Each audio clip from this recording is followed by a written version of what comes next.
Salut la compagnie, c'est Jules Melon, et aujourd'hui dans ma procédé critique, je vais vous parler d'un film sorti sur Netflix en 2017 et que je regarde suite à la vidéo top 10 adaptation de Stephen King postée par Eloi Cinéma il y a quelques jours. Je mettrai le lien dans la description ou en commentaire.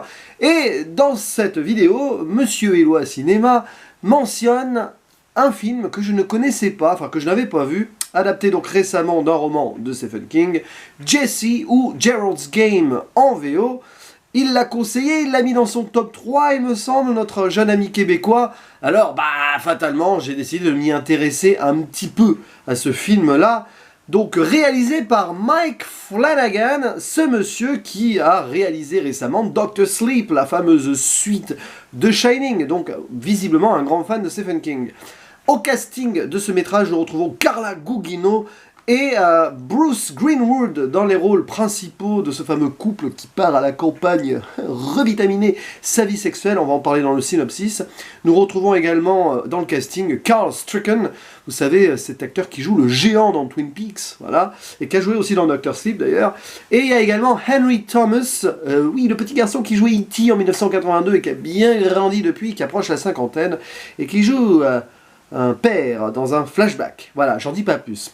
L'histoire de ce Jesse ou Gerald's Game, d'ailleurs le titre est assez amusant parce que il y a deux points de vue. Le titre VO, donc original Gerald's Game, du point de vue du mari, et le titre français Jesse du point de vue de la femme. Et finalement, pour une fois, le titre français est plus logique. Mais bon, j'ai pas lu le roman de base, donc je ne sais pas où elle est, cette logique-là, justement.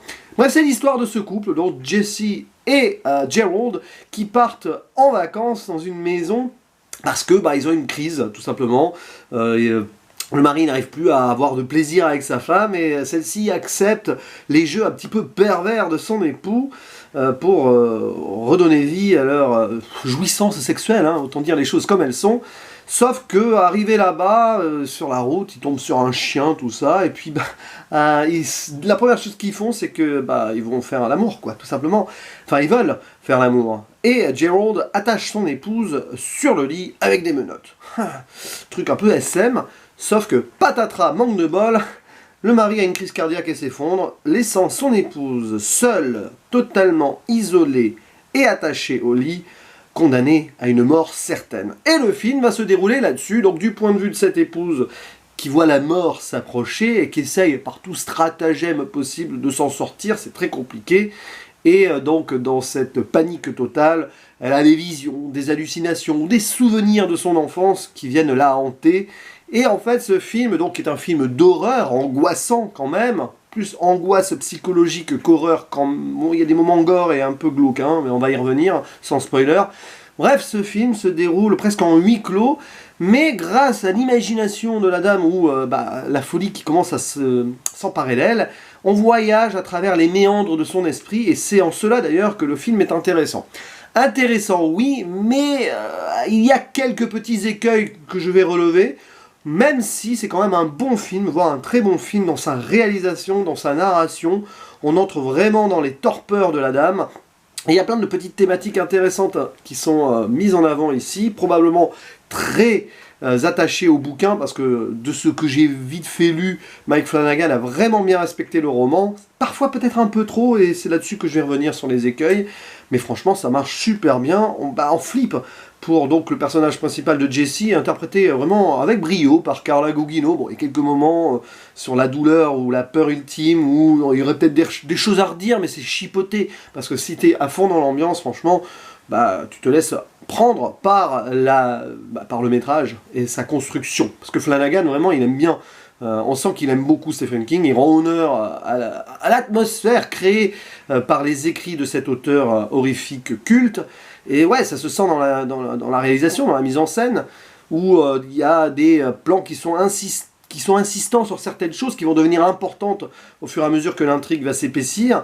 Et c'est un beau build-up, quoi. Un peu comme Dr. Sleep aussi, il faisait ce build-up là, et ça nous faisait de plus en plus rentrer dans l'ambiance jusqu'à un final assez retentissant.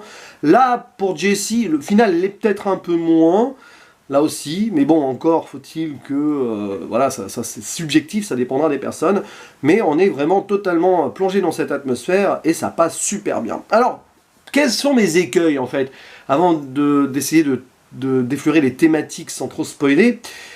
Pour moi, le film est un petit peu bavard par moments. Il se passe des choses, voilà, on voit les problèmes, notamment dans les flashbacks donc, de Jessie, mais ça va se perdre dans certaines conversations qu'elle a avec ses hallucinations ou avec son passé. Ça, c'est intéressamment mené, ça d'ailleurs. On se perd complètement, on ne sait plus où est la réalité, à l'image de son personnage principal, et ça parle, et ça parle, et ça parle, alors qu'on comprend le problème, et on voit où est la tension, où est le côté, voilà, un petit peu glauque de la situation.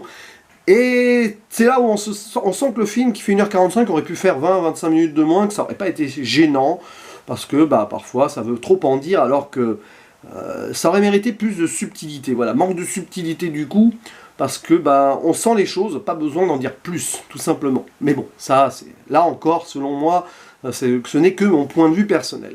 Mais à part cela, à part peut-être cette fin aussi qui nous sort du truc, d'une manière ou d'une autre, même si elle a une belle symbolique que je ne vais pas mentionner ici, parce que sinon ce serait un petit peu spoilé.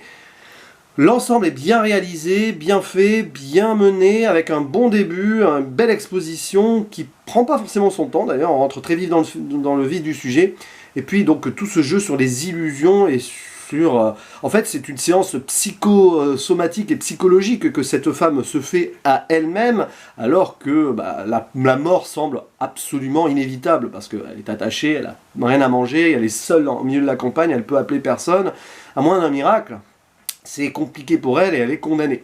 Et puis il y a aussi un personnage dont je ne vais pas préciser l'identité qui apparaît, qui est joué par Carol Stricken, je crois que j'ai dit Carl tout à l'heure, bon c'est Carel Stricken, qui est parfaitement... voilà, qui est très intéressant, mais qui aurait mérité un développement supplémentaire, notamment vu comment le film se conclut. Ça pourrait presque faire d'ailleurs un film à part sur ce personnage-là à côté, en parallèle, une sorte de spin-off, parce qu'il y a quelque chose de très intéressant là-dessus. Mais bon, ça aurait fait une ambiance à la Seven ou le Silence des Agneaux, donc est-ce que ça aurait été pertinent? Mais j'aime bien la représentation allégorique de ce personnage-là, qui d'une manière ou d'une autre, sans en dire plus, bah, représente indirectement la mort qui s'approche. Voilà, j'en dis pas plus.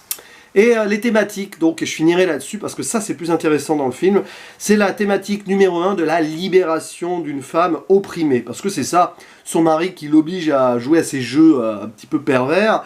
On sent que c'est une femme qui s'est donné corps et âme à son époux, qui a même sacrifié sa carrière et sa vie de femme et potentiellement de mère, c'est dit à un moment.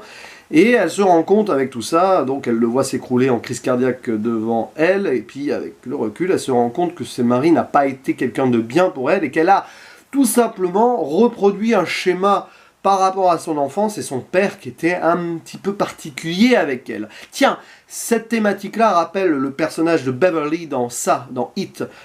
C'est à peu près le même genre de personnage, donc de femme qui se rend compte que sa vie a été gâchée par des traumatismes enfantins d'une manière ou d'une autre. Donc c'est intéressant, ça fait un peu redite évidemment par rapport à l'œuvre de Stephen King. J'ignore si Jessie a été écrit avant ça, je n'ai pas vérifié, je l'avoue, mais bon, des thématiques qui reviennent. De toute façon, Stephen King, on sait qu'il a certains thèmes qui se recoupent à travers ses romans, donc c'est pas illogique. Mais c'est très bien traité. Donc le parallèle entre le mari et son père dans les flashbacks, et il est évident. Parfois ces deux personnages finissent par s'entremêler d'une manière ou d'une autre entre illusion et souvenirs du passé. C'est très bien géré. Il y a aussi, visuellement en parlant, le film est très très beau. Beaucoup d'insistance sur le rouge, avec une éclipse de soleil qui rend le ciel rougeâtre en rapport avec la violence, la mort, le sang.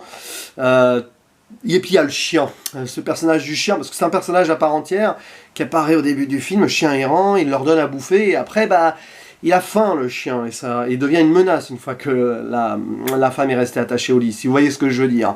Bref, ouais, c'est quand même un film qui a une belle richesse, une belle œuvre horreur psychologique, mais qui aurait pu être beaucoup plus abouti dans sa subtilité et dans, ouais, voilà, dans sa finalité aussi selon moi. Mais ça reste quand même un film que j'ai eu avec lequel j'ai pris pas mal de plaisir, tout simplement.